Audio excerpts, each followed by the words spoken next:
For Telesur, I'm Cody Weddle in Caracas. We begin in Russia, where President Vladimir Putin has warned the West he will retaliate against new Western sanctions targeting Russia.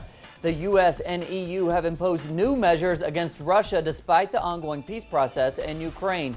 Putin blames the West for the Ukrainian crisis.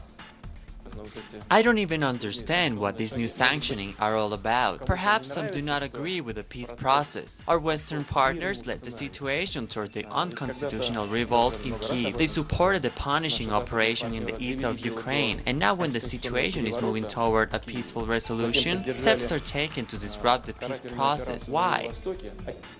43 reservists from Israel's elite army intelligence unit have announced their refusal to serve, accusing the military of abuses against Palestinians. The information was revealed through a letter that referred to the Army's intelligence work in the occupied Palestinian territories, including targeted assassinations and intrusive surveillance of civilians. The soldiers and officers from Elite Unit 8200, which works closely with Israel's security services, declared they no longer wanted to serve in the system. Venezuelan President Nicolas Maduro says his country will continue taking steps to curb corruption linked to the smuggling of subsidized goods out of the country. As our correspondent Rachel Boothroyd reports, Maduro hopes such measures will boost the Venezuelan economy. Venezuelan President Nicolas Maduro has called on government authorities to conduct an immediate intervention into Venezuelan state oil company PDVSA, as well as to take action in the state distribution of oil. Maduro made the announcements on television, informing viewers that he had been asked by the National Commission Against Smuggling to enact a legal decree in order to be able to undertake the intervention. Whilst he did not give concrete details, he did say that the measures were a response to the discovery of links between criminal organisations and groups within PDVSA. Whilst we do not have concrete information, what we can say is that the measures form part of the government's Sacudón, or the shake-up announced last week, which has seen the Maduro administration launch an offensive against corruption at all levels of government, as well as to instigate a drive for efficiency in order to be able to deepen the Bolivarian revolution. We will be following the measures very carefully and keeping our viewers up to date with any further developments. My name's Rachel Boothroyd, reporting for Telesur from Caracas, Venezuela. And thanks to Rachel. As peace talks between the Colombian government and the FARC guerrilla group continue in Cuba, the final day of demonstrations for Peace Week wrapped up in Colombia.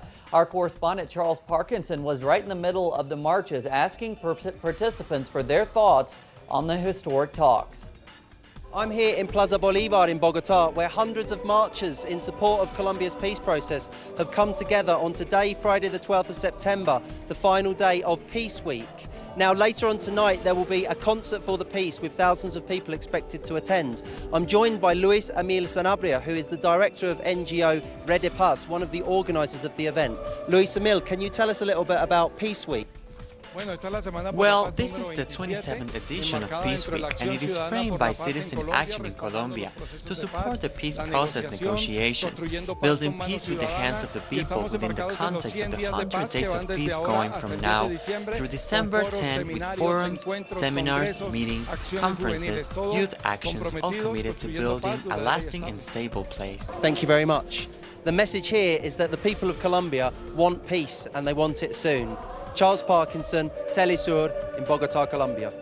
And thanks to Charles. In the West Bank today, the funeral for a Palestinian man killed in an Israeli jail was shadowed by violent clashes between thousands of mourners and Israeli forces.